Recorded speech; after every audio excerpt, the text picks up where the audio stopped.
De la aponeurosis del músculo, ¿qué nos interesa? Por ejemplo, la aponeurosis, las fibras de la aponeurosis del músculo también se insertan en la línea alba. Entonces, cuando yo les diga que un músculo se inserta en la aponeurosis, es porque esa aponeurosis también se va a insertar en la línea alba. ¿Cómo le hace un músculo para insertarse en la línea alba? Por medio de su aponeurosis, así de sencillo. Ahí hablando, recordando, pues, repasando otra vez. Origen del músculo oblicuo externo, últimas 8 costillas. Últimas 8 costillas. Es una línea oblicua que se extiende desde el quinto cartílago costal aquí.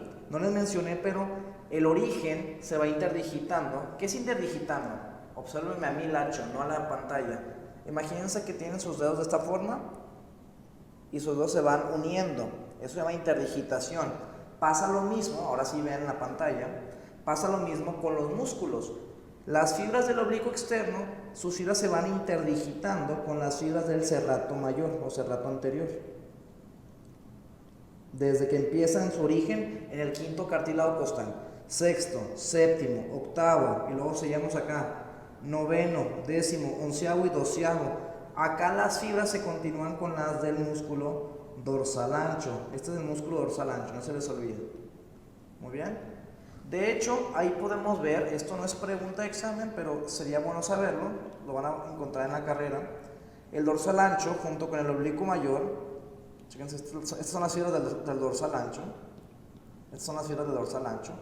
Dijimos que esta es la cresta ilíaca. Dijimos que el músculo oblicuo externo nada más se origina en la mitad anterior de la cresta ilíaca. En la mitad anterior de la cresta ilíaca. La mitad posterior o el tercio posterior es para el dorsal ancho. Entonces aquí encontramos un pequeño triángulo. No sé si lo alcanzan a ver. Este famoso triángulo se conoce como el triángulo de Petit. El triángulo de Petit, nada más para que lo conozcan. Triángulo de Petit. Ahí mismo pueden ustedes hacer el ejercicio de decirme los límites del triángulo de Petit. El límite anterior es el borde posterior del músculo oblicuo externo. El límite posterior es el borde anterior del dorsal ancho. Y el límite inferior es la cresta ilíaca. ¿Y cuál es el contenido? Si yo toco ese triángulo, este triángulo, ¿quién va a estar en este triángulo? Entre esos músculos está el oblicuo interno. Esa es la clave.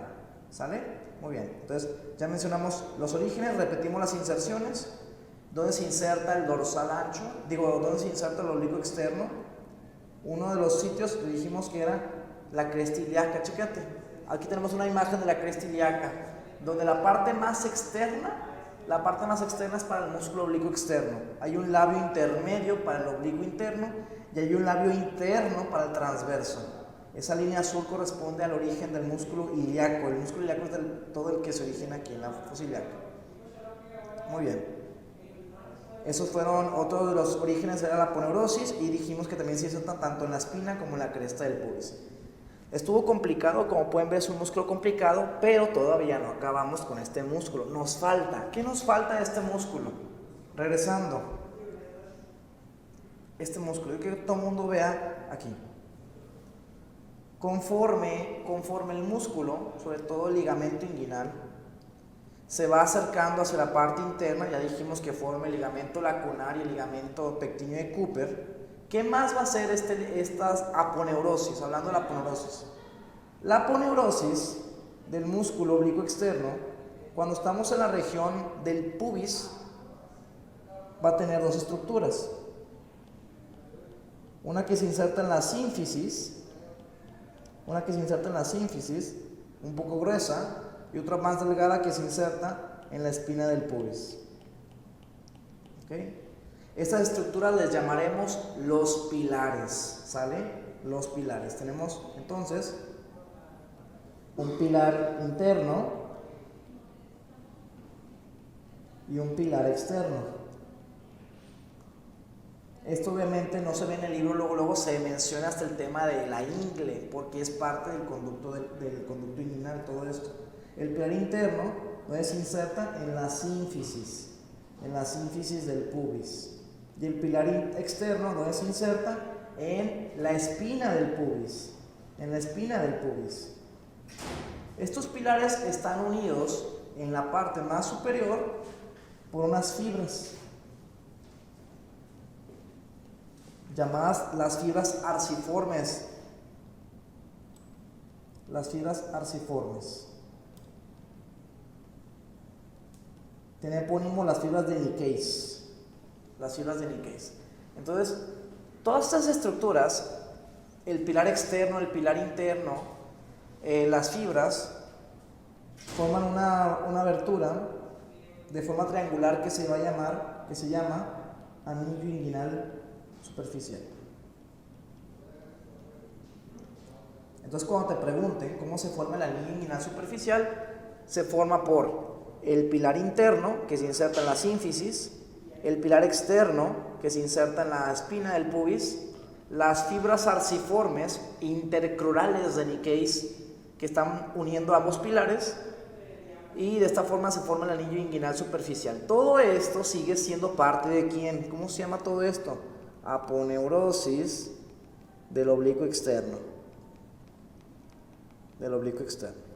Es por eso que es tan complejo este músculo. Llevo 1 hora hablando de los orígenes e inserciones del oblicuo externo, pero te va a servir para entender el conducto inguinal. De eso te lo voy a asegurar. Muy bien. Esto fue oblicuo externo, puro origen y pura inserción. Ahorita nos metemos con la inervación y la función. ¿Sale? Pasemos ahora al músculo oblicuo interno. Muy bien.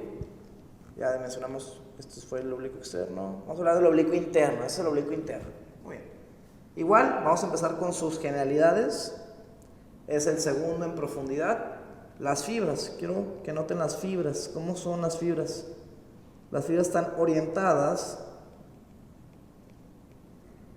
superior y medial, superomediales, superior y medial. ¿Cómo eran las fibras orientadas del músculo oblicuo externo? Inferior y medial. Las del oblicuo interno, superior y medial. De hecho, esto es parecido a lo que ocurría en los músculos intercostales, no sé si recuerdan. Músculo intercostal externo también las fibras eran hacia abajo, y el intercostal interno e íntimo eran hacia arriba. Es parecido también. Muy bien. ¿Dónde empezamos aquí? Como las fibras son de abajo hacia arriba, los orígenes son opuestos. Los orígenes, vamos a poner ahí, origen del músculo es al revés. ¿Dónde creen que empieza el músculo? ¿En las costillas o en la pelvis? Empezará acá en la pelvis, en los huesos coxales. Este es el origen. ¿Se acuerdan?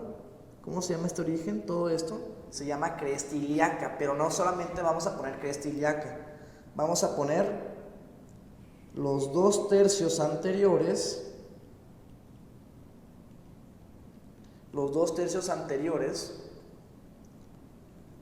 del labio intermedio de la cresta ilíaca.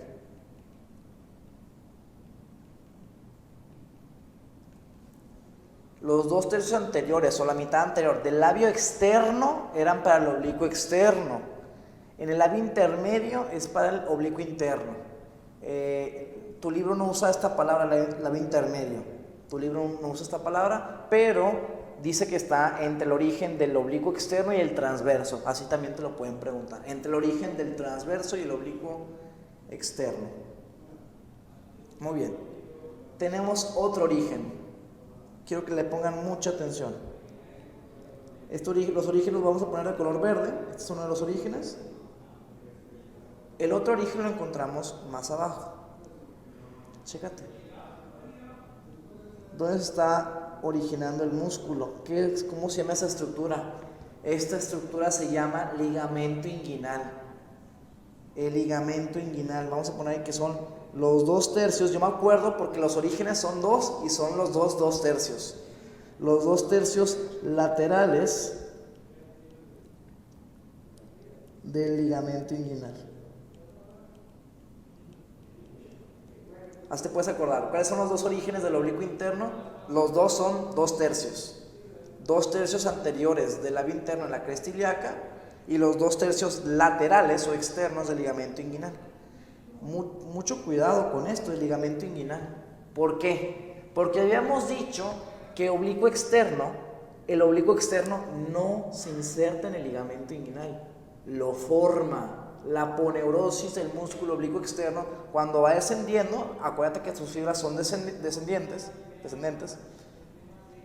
se regresa cuando forma el ligamento inguinal en el arco crural, en la parte donde van a pasar las estructuras de los vasos femorales. Ahí se regresa y ese borde inferior se llama ligamento inguinal. El Testit, que es un libro muy antiguo, te dice el ligamento inguinal de hecho no es un ligamento como tal. Dice es un engrosamiento de la aponeurosis del músculo oblicuo externo. ¿Sale? Entonces, oblicuo externo no se inserta en ligamento. ¿Quién sí se inserta en el ligamento inguinal? El oblicuo interno, sobre todo en los 2 tercios anteriores. Entonces, vamos a ver las fibras del oblicuo interno. Estas son superomediales. Fíjense cómo van. De esta forma. ¿Dónde nos vamos a insertar? Aquí es al revés. Nos vamos a insertar en las costillas. ¿Qué costillas? Aquí está la 12, la 11, la 10, la 9. Hasta prácticamente el reborde costal. Prácticamente nos vamos a insertar en las últimas tres costillas. Entonces, inserciones, vamos a poner ahí, a un ladito, inserciones del músculo oblicuo interno.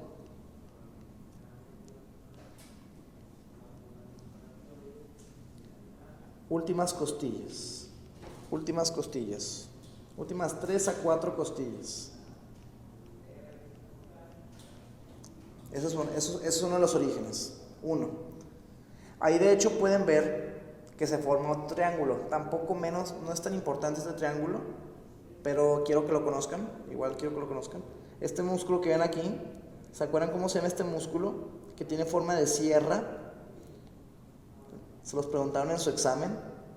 Funciona como un antagonista de la respiración, ya que desciende las costillas. ¿Cómo se llama ese músculo? Serrato posterior inferior, ¿se acuerdan? Entonces, el músculo serrato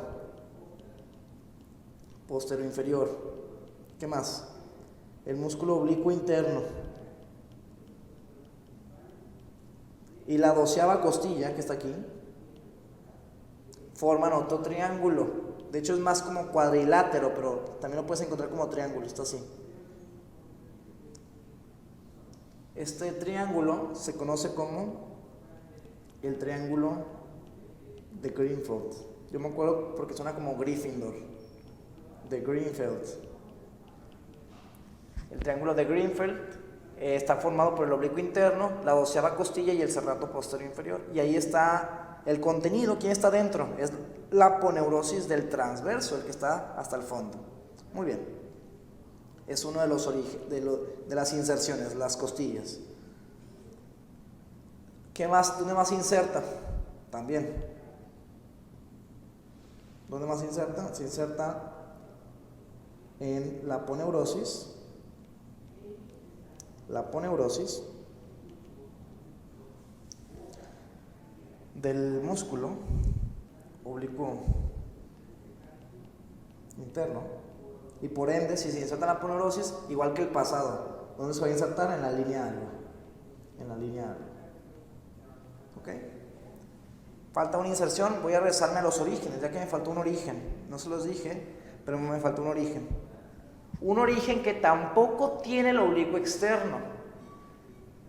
El oblicuo externo, habíamos dicho que no se inserta en el ligamento inguinal porque lo forma, pero también tiene otra diferencia y quiero que todos anotemos. Falta por ahí la aponeurosis, o más bien, no sé si aponeurosis, la fascia toracolumbar. ¿Se acuerdan de esta fascia? La vimos en la diaria de los músculos intrínsecos del dorso. Es esta fascia, vean. ¿Se acuerdan de esta fascia? Vimos allí a las vértebras lumbares. Este es el músculo erector de la columna. Este es el cuadrado lumbar. Este es el dorsal ancho. Tenemos ahí el psoas. Pero lo que nos interesa son estos músculos de acá. Vean los músculos.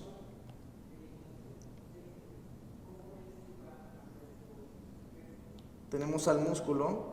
Aquí está el oblicuo externo. El externo. Tenemos por aquí al interno. Y aquí tenemos al transverso. Entonces, ¿cuáles son los únicos dos músculos que llegan a tocar la fascia toracolumbar.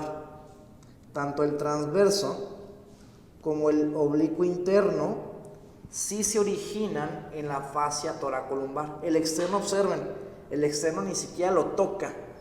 Así que el externo, el oblicuo externo, tienen prohibido poner en orígenes fascia toracolumbar. En oblicuo interno y transverso, pongan orígenes fascia toracolumbar. ¿Sale?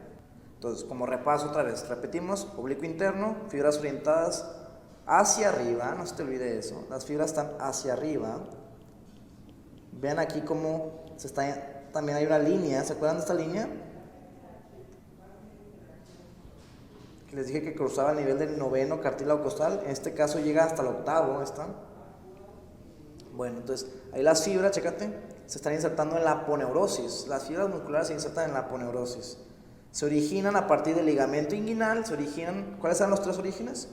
2/3 anteriores de la cresta ilíaca, del labio intermedio. 2/3 laterales del ligamento inguinal, parte externa, y aponeurosis. Donde se inserta, ya dijimos, últimas 3 a 4 costillas, vean. ¿Ok? Ya lo que es la aponeurosis, o sea, las últimas 3 a 4 costillas son la 12, la 11, la 10 y la 9, llega hasta la 9.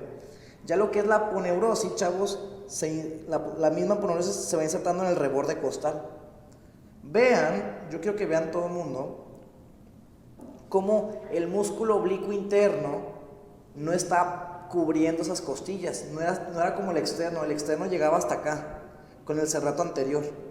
El interno, tanto el músculo como aponeurosis, no sobrepasan el reborde costal, como se puede ver ahí. Muy bien. Y por ahí nos falta una inserción que es abajo. ¿Dónde está esa inserción?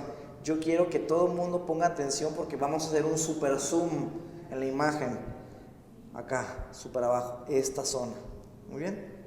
Entonces, aquí quiero describir una parte del músculo. Vamos a ponerla también de color amarillo. Después de que el músculo oblicuo interno se originara de los 2/3 laterales del ligamento inguinal, va a ser esta curva. Observen, esta curvita. Entonces, va a pasar por encima del conducto inguinal. Luego platicamos del conducto inguinal, no se preocupen.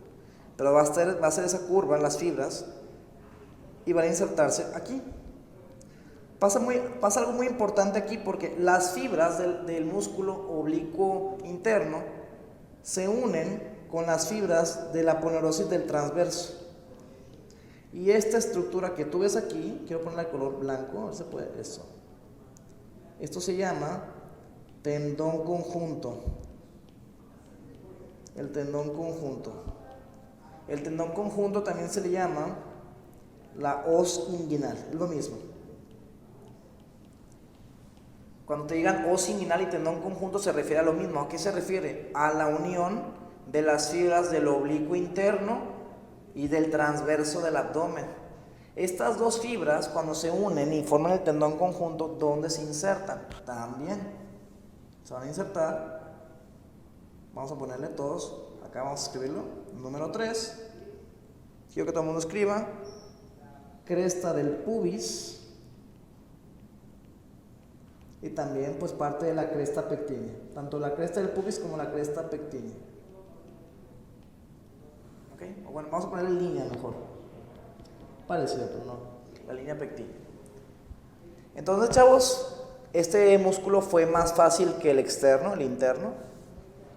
Donde se inserta el oblicuo interno, las últimas 3 a 4 costillas, en la aponeurosis del músculo para llegar a la línea alba, y en la cresta del pubis y la línea pectínea. ¿Y cómo le va a hacer? ¿Cómo? Esto, cuando les pregunten por qué se inserta aquí, es porque aquí se inserta el tendón conjunto. ¿Sí quedó claro que es el tendón conjunto? Tendón conjunto es el conjunto de dos músculos. Aquí está el tendón conjunto del oblicuo interno y del transverso, y se está insertando en la cresta del pubis. ¿Sale? Muy bien. El músculo oblicuo interno, vamos a mencionar después que da unas fibras llamadas fibras cremastéricas, pero lo platicamos la siguiente clase, el día de mañana. Muy bien. Bueno, chavos, los felicito. Me escucharon hablando casi más de una hora de puro origen e inserción. Como vieron, fue complicado. Hicimos todo ahí, una serie de notas, de apuntes. Pero pues espero que les sirvan ahí. Ustedes se las dejo un rato en lo que estoy hablando para que las puedan anotar. ¿Qué sigue ahora? Vamos a hablar de la función y de la inervación de estos músculos nada más, del oblicuo interno y del transverso. Muy bien. Vamos a hablar. Ahí está, otra vez, miren. Otra vez le hacemos un zoom. Ahí está el zoom. Se está originando el ligamento inguinal. Va a ser una curva por encima del conducto inguinal. Ojo, esa curva superior la están formando los dos músculos, tanto el oblicuo interno como el transverso. De hecho, vamos a ver en el tema de ingle qué estructura forma el techo del conducto inguinal. La respuesta correcta es oblicuo interno, y el transverso forman el techo, insertándose en el tendón conjunto. Ahí está. Esta imagen me da un poquito de risa, la verdad. Nos están viendo para que hagamos ejercicio en esta cuarentena.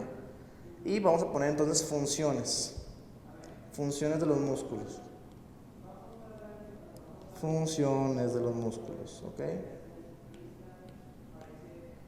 Muy bien. Así ambos van a hacer lo mismo, tienen algunas funciones en común. Por ejemplo, ya dijimos, van a causar una flexión cuando se contraen los dos al mismo tiempo.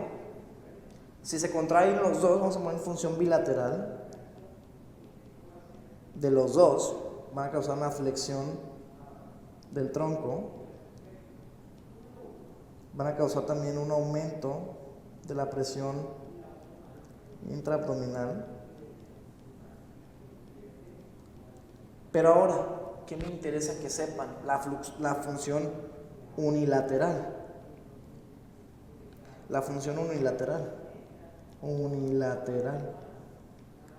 ¿Qué tiene de importante la función unilateral? Esto es lo que distingue uno de otro. Como las fibras, una zona hacia abajo, otra zona hacia arriba, cambia. Entonces pongamos ahí músculo oblicuo externo y músculo oblicuo interno. Dos puntos en oblicuo externo. Oblicuo externo la función del oblicuo externo va a ser llevar la parte anterior del abdomen, ojo, mucho cuidado, esta es la palabra clave, hacia el lado opuesto.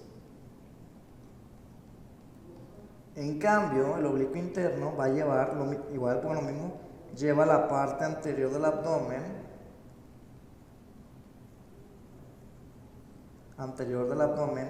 ojo, hacia el mismo lado.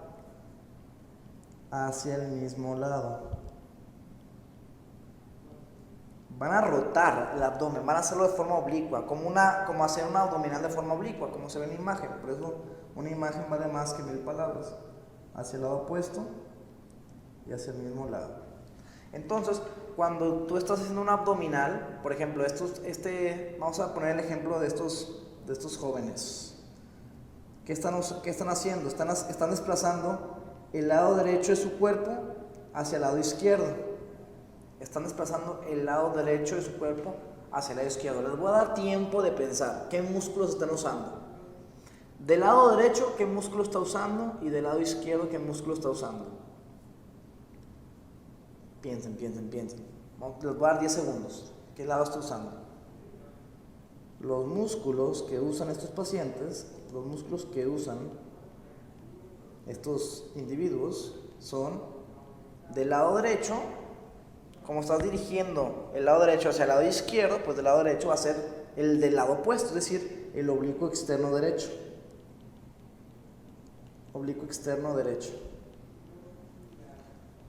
Y del lado izquierdo se está usando el oblicuo interno izquierdo. ¿Sí queda claro? Entonces, ¿cómo saber qué músculo estás usando aquí? Recuerda, cuando haces un abdominal, si haces abdominal en tu caso, yo me acuerdo por el brazo. de que el brazo que se está haciendo el movimiento oblicuo es el oblicuo externo. Si es el brazo que está moviendo, oblicuo externo. El oblicuo interno es quien recibe, el lado que va a recibir el movimiento. En este paciente, por ejemplo, aquí está su oblicuo interno.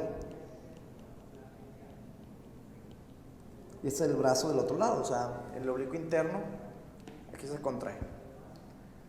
Entonces, así te das cuenta. Podemos afirmar entonces, de hecho, el Moore te explica algo muy padre. Si tú lees el Moore, te dice que las fibras del oblicuo externo derecho se unen con las fibras del oblicuo interno izquierdo y viceversa. Las fibras del oblicuo externo izquierdo se unen con las del oblicuo interno derecho. Entonces, los músculos van a actuar de forma conjunta, externo derecho, interno izquierdo, izquierdo externo, derecho interno. Es un juego de palabras, ¿verdad? Pero espero que se entienda. Se utilizan en forma conjunta cuando estás haciendo movimientos oblicuos. Si estás usando los dos al mismo tiempo, recuerda, estás flexionas el tronco, aumentas la presión intraabdominal y así.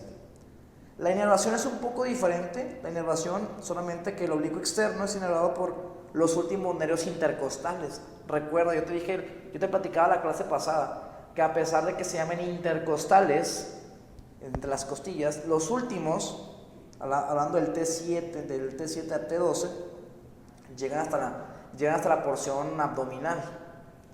T7 a T12 en el caso del externo, y el interno se va a extender hasta L1. T7, L1. El externo nada más hasta T12, el interno llega hasta L1. Hablando específicamente de los ramos anteriores. No hay intercostal L1, aclaro. L1 aquí se refiere al ramo anterior del L1, ya sea por sus ramos del L1, hilo inguinal o hilo hipogástrico. Muy bien. Esto fue la inervación, la función, origen y de los oblicuos. Muy compleja. Vamos a seguir hablando de los demás músculos. Por ejemplo, tenemos al transverso. ¿Qué hay que decir del transverso? Es parecido también. El transverso tiene orígenes e inserciones parecidas. Por ejemplo, de orígenes, quiero que todos noten orígenes. No hay que decir que pues, sus fibras son transversas, yo quiero que sobren en el nombre. De los orígenes, pongamos ahí número 1, origen número 1, pongan número 2, son 4 orígenes los que vamos a notar del transverso del abdomen. Quiten esto. 3 y 4. El primero ya habíamos platicado, no me voy a clavar. Acuérdense que era la fascia toracolumbar. La fascia toracolumbar, ¿se acuerdan de la fascia toracolumbar? Lo vimos hace unas diapositivas que dijimos que la fascia es el sitio de origen tanto del transverso como del oblicuo interno. El oblicuo externo, repito, no se origina de la fascia toracolumbar. Por la imagen se ve claramente. Número 2, ligamento inguinal.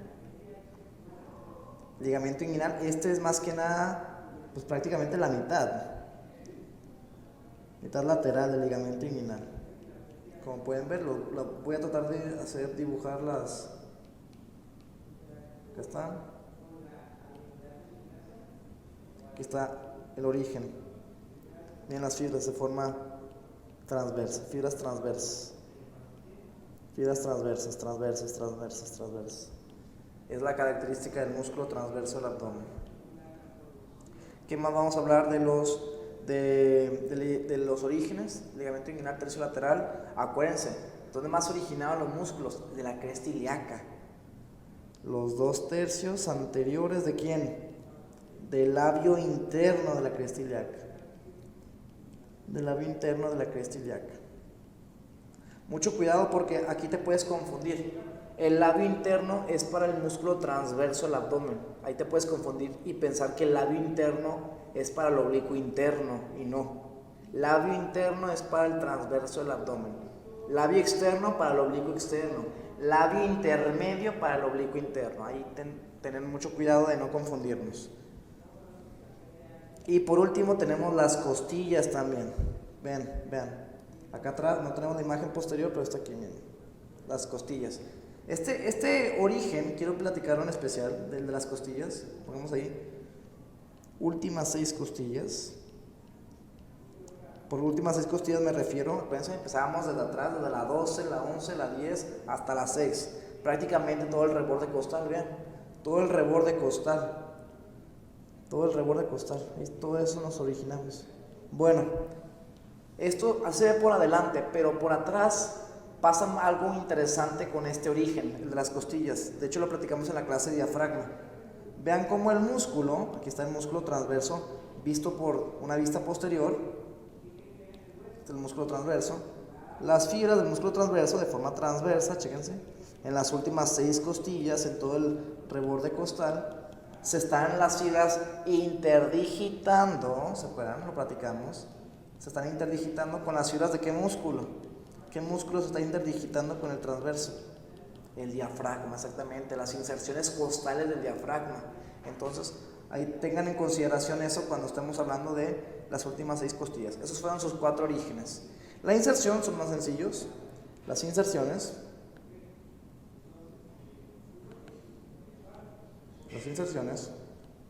Pongamos, también como todos los músculos del abdomen, los músculos de la pared anterolateral, se insertan en su aponeurosis. Y esta aponeurosis se inserta en la línea alba. Bueno, en el caso, aclaro, en el caso de la aponeurosis del transverso, puede pasar nada más por atrás y en un punto del abdomen va a desaparecer, así que ahí no noten nada todavía.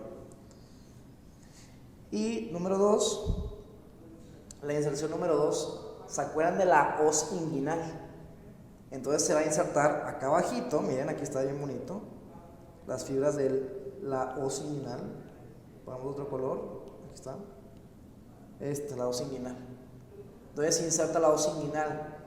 La os inguinal son las fibras del oblicuo interno y el transverso unidas, que se insertan ¿dónde? Dijimos en la cresta del pubis, y en la línea pectínea, Entonces, para no machetearte, así te puedes acordar de que, bueno, todos se insertan en su aponeurosis, estos forman la os inguinal, el tendón conjunto, y se insertan por lo tanto, y así lo hago yo para memorizármelos. Muy bien. Este músculo es inervado, es la misma inervación que el transverso, es decir, inervaciones de los ramos de T7 hasta el L1, y la función de este músculo es la misma, es decir, de hecho, como son las fibras transversas, funciona más como una faja. También aumenta la presión intraabdominal, también aumenta la presión. No rota porque las fibras no son oblicuas, pero pues también participa más que nada en eso, en la compresión, comprime el contenido abdominal. Si nos preguntan cuál es el que solamente comprime el abdomen, es ¿Por qué? Por las fibras. Las fibras no son verticales ni son oblicuas para causar un movimiento del tórax o del muslo o de la pelvis. Comprime el contenido del abdomen, nada más. Muy bien, si se fijan, este músculo fue un poco más sencillo porque ya explicamos todas las cosas. Transverso, ya dijimos, su origen en la fascia toracolumbar, ahí está claramente. Tiene ahí también una inserción en la os inguinal, aquí está, fíjense, la os inguinal. La os inguinal es una estructura, ojo, que no está en el techo. Los músculos que la forman, oblicuo interno y transverso, forman el techo del conducto inguinal. Pero la os, como desciende, pasa a formar parte de la pared posterior del conducto inguinal. Esto lo vemos mañana, no se estresen. Fascias transversales, muy bien. Vamos a hablar de las fascias transversales, yo quiero que todo el mundo anote. De fascia transversalis, ¿qué quiero que anotemos? Muy bien. Número 1 es la capa profunda del músculo transverso del abdomen. ¿Okay? Esta fascia transversalis, como bien mencionamos, es la fascia que está profunda a los músculos del abdomen, sobre todo al músculo transverso. Esta capa se caracteriza porque es continua. No se les olvide, es continua. Una con la, vamos a poner eso, se continúa con la del lado opuesto. Es decir, la del lado derecho y la del lado izquierdo, no creas que está separada por la línea alba como pasaba con los músculos. Los músculos, la aponeurosis se metía en la línea alba y ya no sabíamos de ellos. Esta no, esta fascia es continua, la derecha se continúa con la izquierda y está tapizando la superficie interna del abdomen. También se continúan, por ejemplo, hacia arriba está el diafragma y están tapizando la parte, se continúa con la superficie inferior del diafragma. Superficie inferior del diafragma. Entonces, las de ambos lados se unen hacia arriba, se unen hacia adelante, hacia atrás. ¿Qué onda? Hacia atrás se insertan en la fascia toracolumbar, De hecho, aquí quiero poner la imagen que vimos ahorita de la fascia toracolumbar. Ahorita les pongo el texto, no se apuren. Aquí está. Es la fascia toracolumbar. Y a partir de aquí, se va insertando la fascia transversalis. Es todo eso. Entonces se va a unir con la fascia toracolumbar y se va a unir también con las fascias de los músculos de la región posterior del abdomen. ¿Me van siguiendo? Muy bien. Así te puedes acordar de fascias transversales. Hacia arriba, hacia adelante, hacia atrás y hacia abajo. ¿Hacia abajo qué onda? Hacia abajo va a cubrir a los músculos de la pelvis. Se va a continuar hasta pelvis. Acuérdate que no hay un límite, no hay una estructura que esté separando el abdomen de la pelvis. Hay un límite, sí, pero es una estructura, es una abertura, pero por ahí van a pasar. La misma fascia del abdomen va a llegar hasta la pelvis. En esta zona se conoce como la fascia pélvica parietal, que también se llama la fascia endopélvica. Eso es un pequeño resumen de fascias transversales para que no nos clavemos mucho. Recuerda, es una misma fascia. Ahí podemos ver en la imagen cómo la fascia transversalis se continúa con el conducto inguinal. También va a formar parte de las paredes del conducto inguinal. Ahorita lo vamos a ver. Muy bien. Vamos a pasar ahora con los músculos verticales, chavos. ¿Qué nos interesa los músculos verticales? Son dos, el recto abdominal y el músculo piramidal. ¿Qué me interesa ver del recto abdominal? Primero que nada, vamos a aprendernos los orígenes. Vamos a pasar por el origen. Yo me acuerdo que se origina desde abajo.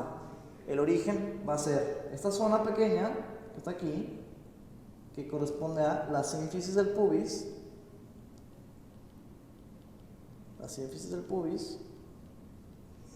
La cresta y el tubérculo también. Entonces se origina desde abajo el recto abdominal, de la parte más inferior del abdomen. Su inserción va a ser superior. Usa la lógica. Este músculo es el que te va a hacer ayudar a hacer las abdominales. Cuando estás haciendo abdominales, ¿qué estás haciendo? Estás empujando tu tórax hacia tus extremidades inferiores, hacia tu pelvis. Estás haciendo este movimiento. Claro, el origen puede jugar un papel de inserción, es decir, hay ejercicios de abdominales donde en lugar de mover el tórax hacia tu pelvis, es al revés, mueves la pelvis hacia el tórax. Sí puede funcionar así, pero bueno, nos lo aprendemos de esta forma. Las inserciones son superiores, yo me acuerdo que es acá arriba, en la apófisis sifoides. Número 1, en la apófisis sifoides. Y si te fijas, hay unas pequeñas bandeletas musculares que se están insertando, como puedes ver, en los cartílagos 5, 6 y 7. Los últimos cartílagos costales verdaderos, por así decirlo. Entonces vamos a ponerle cartílagos costales del 5 al 6. Ahí sí, del 5 al 7, perdón. 5, 6 y 7. Esto lo han llegado a preguntar. ¿Cuáles cartílagos costales se inserta el recto? Del 5 al 7. Va. Bueno, entonces vamos a hablar un poquito del músculo. El músculo recto del abdomen, como puedes ver, Es un músculo, es solo un músculo, pero está dividido por unas estructuras llamadas intersecciones tendinosas. Vamos a poner ahí, intersecciones tendinosas. Intersecciones tendinosas. ¿Cuántas intersecciones tendinosas tenemos? Suelen ser de 2 a 3. Son de 2 a 3, puede haber más variaciones. De esto depende si tienes el 6-pack o el 8-pack cuando estás haciendo ejercicio. Si solo tienes 2, tienes un 6-pack, pero si tienes 3, imaginemos acá, ya tienes un 8-pack, ¿verdad? ¿Dónde están esas intersecciones tendinosas? La localización de estas intersecciones es variable, pero hay una que nunca varía, y es la que está a nivel del ombligo.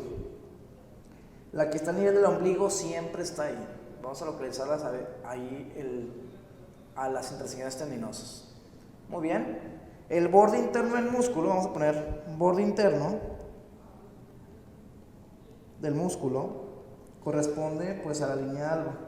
Es rectilíneo entonces. La línea alba está separando, rectilíneo. La línea alba está separando al músculo recto en dos partes. Esa parte es recta, el borde interno. Pero el borde externo, yo quiero que lo vean, el borde lateral del músculo tiene una curva. Quiero que la sigamos, esa curva. Y esa curva recibe un nombre muy importante. Ese borde lateral es curvo, convexo o cóncavo hacia el otro lado, depende de cómo lo veas. Y esa línea se llama la línea de Spiegel. La línea de Spiegel se refiere al borde lateral del músculo recto abdominal. Muy importante porque en la línea de Spiegel ocurren lo que se llaman las hernias de Spiegel, que suelen estar, por ejemplo, aquí, en la parte lateral, abajo del arco de Douglas, pero en la línea de Spiegel. Ahí son las hernias de Spiegel. Muy bien. Entonces, borde interno recto, borde lateral curvo. Y de este músculo, pues nada más recordar la función. Esta diferencia del resto, a pesar de que tu libro dice que sí, no aumenta tanto la presión intraabdominal.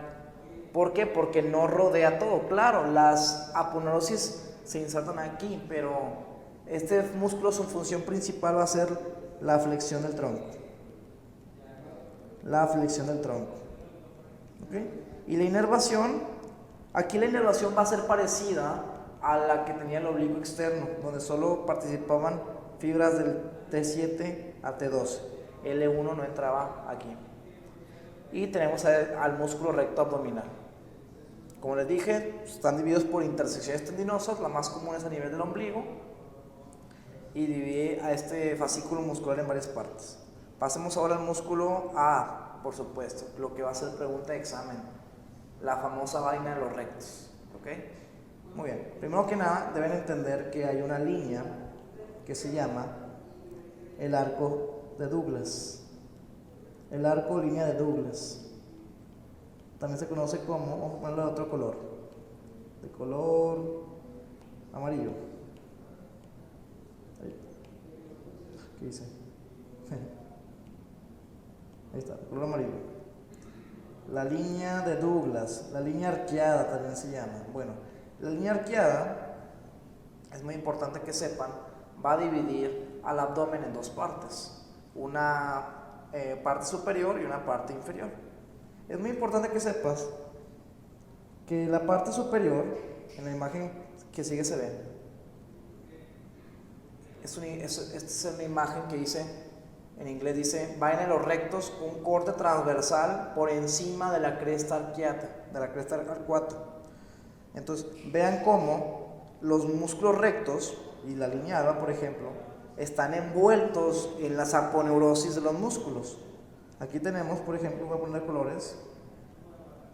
Este es el oblicuo externo, este es el oblicuo interno y este es el transverso. Entonces, el oblicuo externo, por ejemplo, pasa por delante, la aponeurosis del oblicuo externo. El transverso pasa por atrás. Pero el interno se divide en una parte anterior y una parte posterior.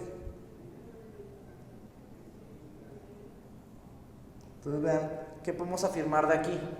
aquí me pueden decir qué estructura forma la pared anterior o la hoja anterior de la vaina de los rectos por encima y por debajo de la línea arqueada. Por encima podemos ver quién forma la hoja anterior de la vaina de los rectos por encima de la línea arqueada.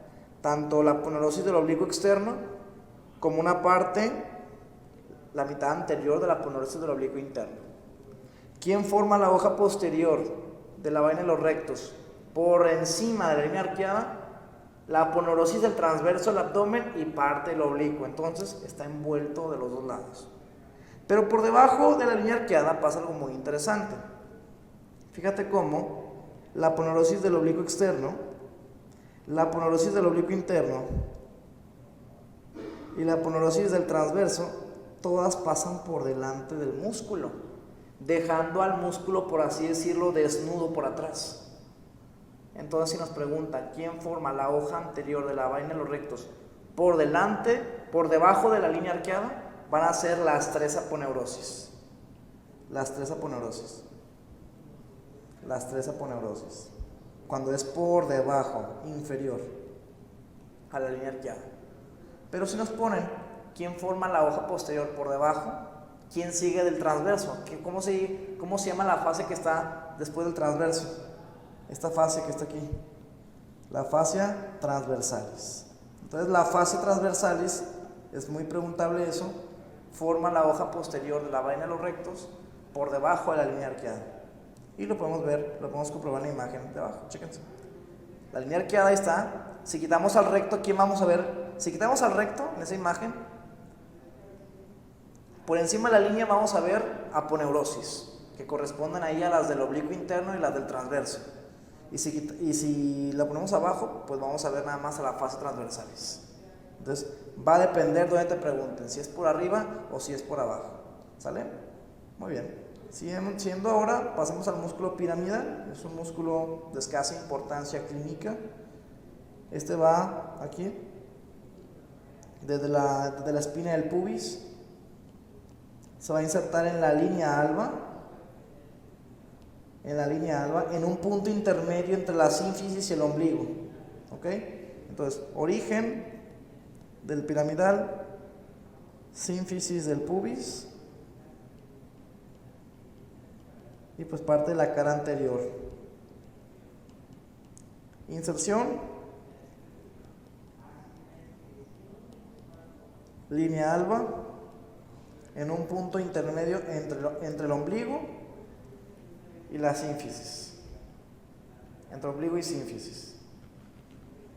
Este músculo suele estar inervado, hay muchas variaciones realmente, pero suele estar inervado por el ramo de T12, nada más. Y su función es que va a tensar la línea alba. Tensa la línea alba. Este músculo puede estar ausente. 20% de la gente, vamos a ponerlo acá porque no tengo espacio, 20% lo tiene ausente. Si ustedes investigan sobre este músculo van a ver que depende de la población estudiada, es donde va a ser más frecuente. Por ejemplo, en griegos es donde lo tienen más presente. Si no lo tienes, no pasa nada, pero si no lo tienes, se va a ver una escotadura de forma triangular en la parte más inferior del músculo recto. Hay que aclarar que este músculo se localiza, ojo, se localiza entre el recto,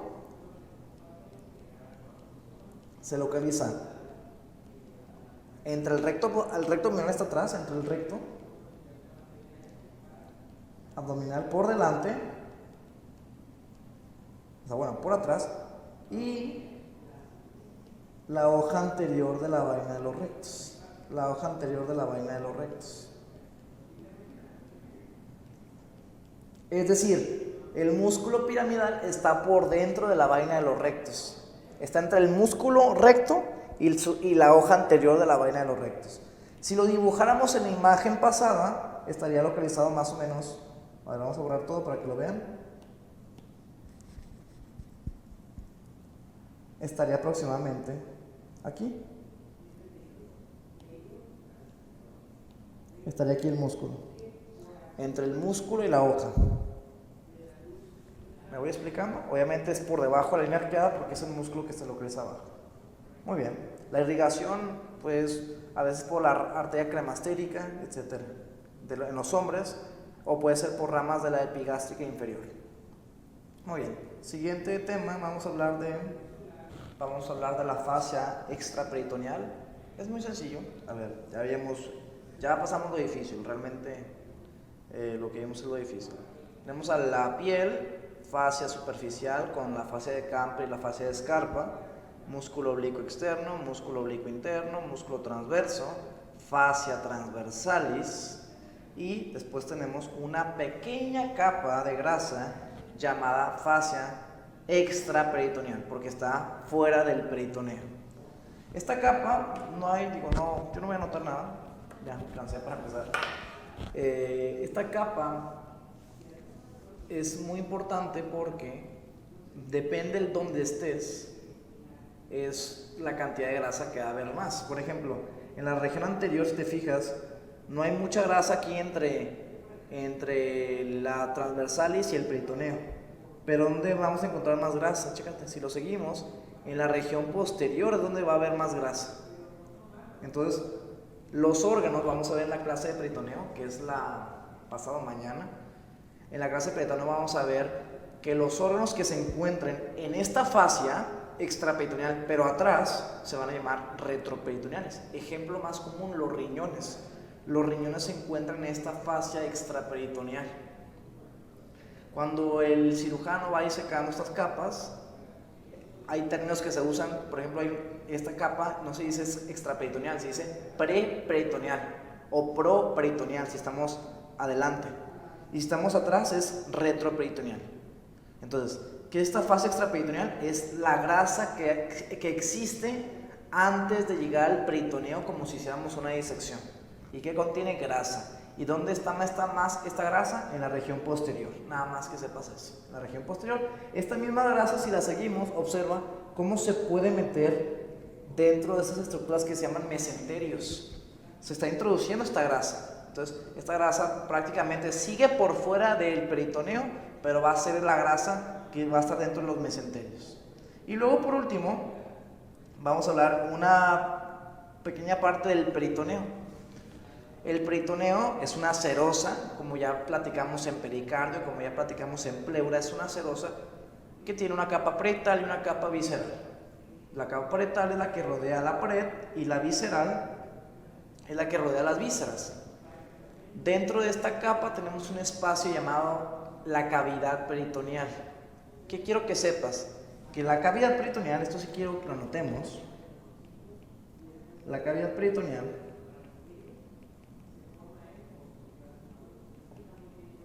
es diferente en hombres y en mujeres. En hombres es un espacio cerrado, es decir, la cavidad peritoneal no se comunica con otro espacio nada más, está sumamente cerrada.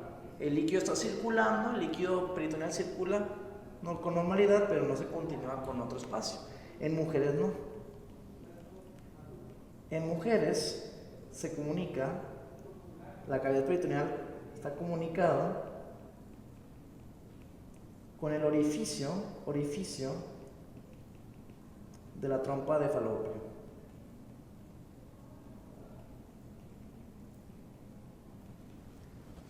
Eso es muy importante, ya que es el único ejemplo que existe entre comunicación entre una cavidad mucosa y una cavidad serosa. Normalmente las cavidades mucosas, una cavidad mucosa es como el esófago, la tráquea, el recto, es una cavidad mucosa, algo con luz. Y una cavidad serosa es el pericardio, la pleura, el peritoneo. Normalmente estas cavidades están separadas, pero el único ejemplo que existe en el ser humano entre una comunicación entre una cavidad serosa y mucosa ocurre en la mujer, cuando la cavidad peritoneal se comunica con el orificio abdominal de la trompa de falopio. Muy bien, esa es la única situación. Pasemos ahora con la inervación de la pared abdominal, chavos. ¿Quién inerva la pared abdominal? ¿Qué nervios participan aquí? Muy sencillo. Los nervios que participan son los ramos anteriores. Vamos a poner otro color para no... o de un amarillo más intenso. A ver. ¿Qué nervios participan? Los ramos anteriores, recuerda que ramos anteriores son los que forman los plexos de T7 a L1, ¿ok?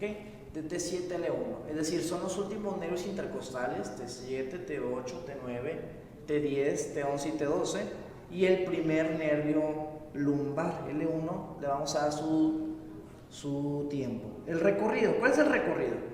Obviamente todos empiezan hacia atrás. La dirección de los intercostales, como son nervios que se originan en el tórax, tienen que llegar al abdomen de forma oblicua, entonces tiene una dirección inferior y medial. De esta forma, vean cómo están llegando a inervar la pared abdominal, ¿sale? Durante su recorrido, no se les olvide, durante el recorrido del nervio van a dar dos ramos cutáneos. Da un ramo cutáneo lateral, así como lo hacían los intercostales en la región del tórax, que dijimos que tenían 3 nervios. Aquí nada más damos 2, un cutáneo lateral y un cutáneo anterior.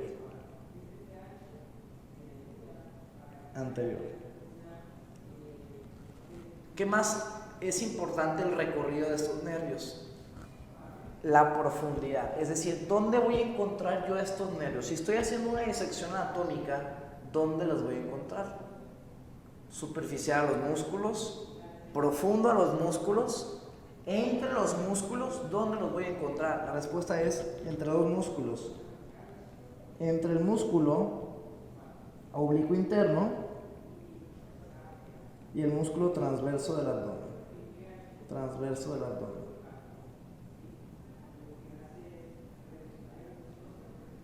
¿Vale? ¿No se acuerdan con los intercostales? También era parecido. Los intercostales en la región del tórax pasaban entre el intercostal interno y el íntimo. Aquí también es entre el segundo y el tercero, el oblicuo interno y el transverso.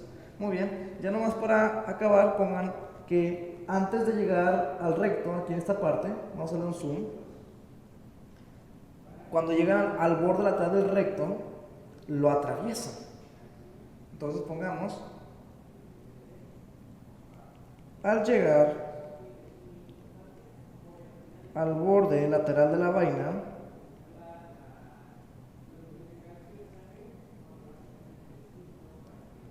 penetran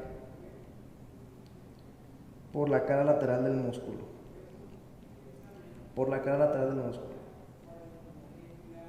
Y de esta forma inervan a los músculos, ¿ok? Vean cómo esta distribución es segmentaria, desde T7 hasta L1. Y de hecho corresponden con los dermatomas. El nervio subcostal tiene prácticamente el mismo recorrido.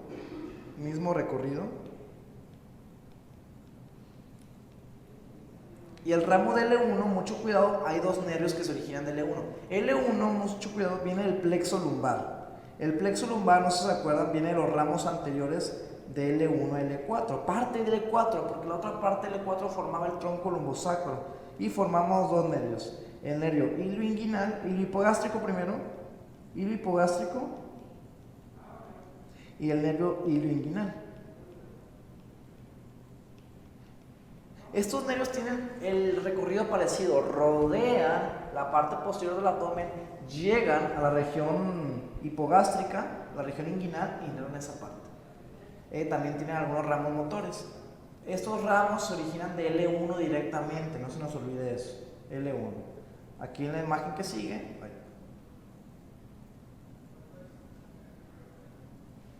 está. En la imagen que sigue tenemos un ejemplo de la distribución segmentaria de los nervios intercostales inferiores en la parte del abdomen. El dermatoma más característico va a ser el dermatoma de T10. T10 va a ser a nivel del ombligo, esa va a ser clave. Pero si nos preguntan un dermatoma, por ejemplo, el dermatoma del plano subcostal, es el plano subcostal, es T9. Esto es T8, T7, T6 es prácticamente el epigastrio, debajo de la apófisis hipoides. T8, T10, perdón, T11 y T12. L1 incluso, L1 llega hasta el perineo. L1 llega hasta inervar la cara anterior del escroto labios mayores en mujeres, T12, también en esa región hipogástrica. Muy bien, esos son los dermatomas de la región, no son tan difíciles como los de las extremidades, ya que estos son de forma segmentaria. Bueno, ahora pasemos, ya para acabar con esta clase, a los vasos. Va irrigación arterial, drenaje venoso y drenaje linfático. Para empezar, la irrigación de la pared del abdomen se divide en dos sistemas, un sistema superficial y un sistema profundo. El sistema superficial consta de dos arterias, en la región superior y en la región inferior. En la región superior tenemos a la arteria musculofrénica. Con el otro color, arteria musculofrénica. La arteria musculofrénica, recordemos, era una rama terminal de la arteria torácica interna. Vamos a dibujarla aquí. Tenemos aquí la arteria torácica interna, dando sus ramas musculofrénica y epigástrica superior. Esto ocurría, recuerden, a nivel del sexto espacio intercostal. Sexto espacio intercostal era el sitio donde se dividía la torácica interna o mamaria interna en musculofrénica y epigástrica superior, no superficial, superior. En la porción inferior, las ramas superficiales de la porción inferior son ramas de la arteria femoral, aclaro. Como la femoral es más superficial, van a ser ramas de la arteria femoral. ¿Cuáles son las ramas de la arteria femoral? Son estas. Esto que ves aquí es la arteria femoral, cruzando el borde inferior, el borde posterior del ligamento inguinal, y a estas ramas. Esta rama que ven aquí se llama circunfleja ilíaca superficial y tenemos parte de aquí que se llama epigástrica superficial. Las dos se llaman superficiales, se pueden acordar así. Entonces tenemos la arteria circunfleja ilíaca superficial, circunfleja ilíaca superficial, no superior, superficial, y a la arteria epigástrica superficial. La epigástrica superficial está abajo, es rama de la femoral.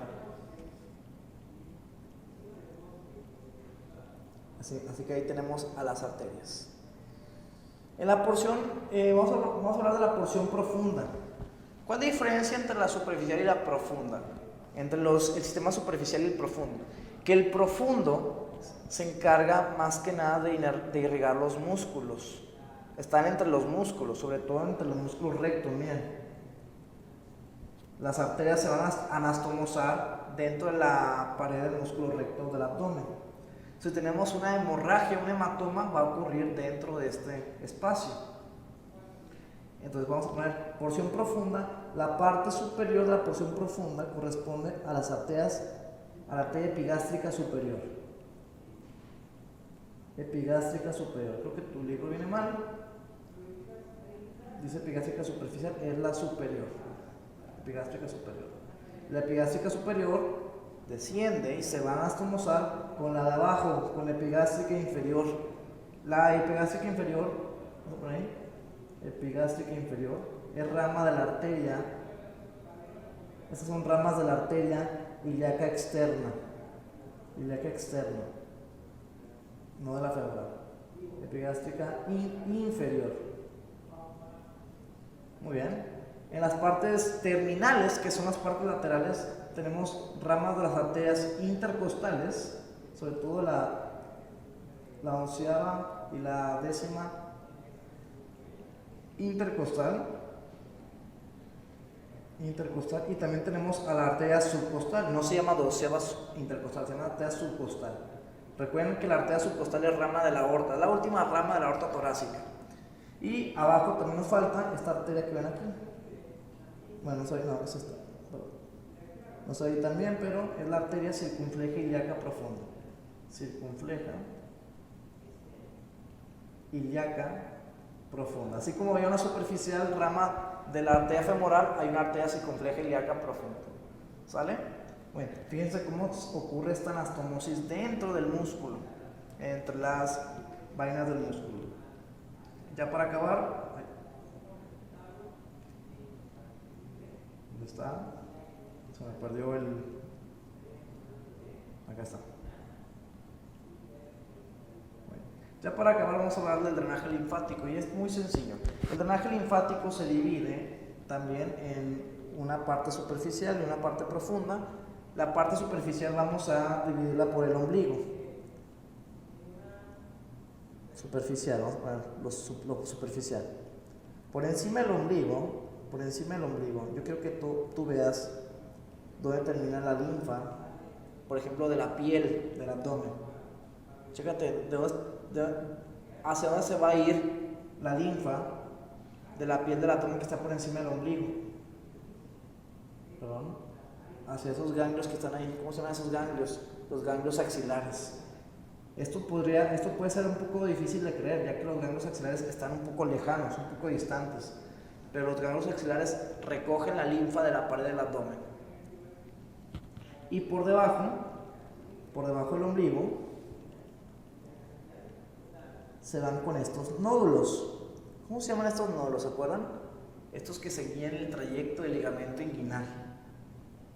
Inguinales, muy bien. Inguinales son los superficiales, acuérdense. Los superficiales estaban superficial a la fascia profunda del muslo, a la fascia lata. Están superficiales a esa fascia. Los profundos estaban profundos y nada más eran 3 y se localizaban alrededor del anillo femoral. Muy bien. En cuanto al drenaje profundo, va a depender del drenaje profundo del vaso con el que se relacionen. En el caso de, por ejemplo, la arteria ilíaca externa, pues se relacionan los nódulos ilíacos externos. En el caso, por ejemplo, de la aorta, pues tenemos a los nódulos, estos se llaman nódulos paraórticos. Estos son los paraórticos, también en conjunto se conocen como nódulos lumbares, paraórticos, y también en las regiones más superiores con los nódulos paraesternales. Entonces vamos a poner nódulos lumbares, nódulos ilíacos externos, dependiendo de la región, y los paraesternales. Los paraesternales, recuerden, están un poco más superiores. Y estos sí son los que se relacionan con la arteria torácica interna. Y bueno, chavos, fue un tema un poco largo, suficiente para verlo en un día, pero pues bien explicado con inserciones y orígenes, ¿ok? Como queda cualquier duda, me mandas un mensaje y te la voy a resolver.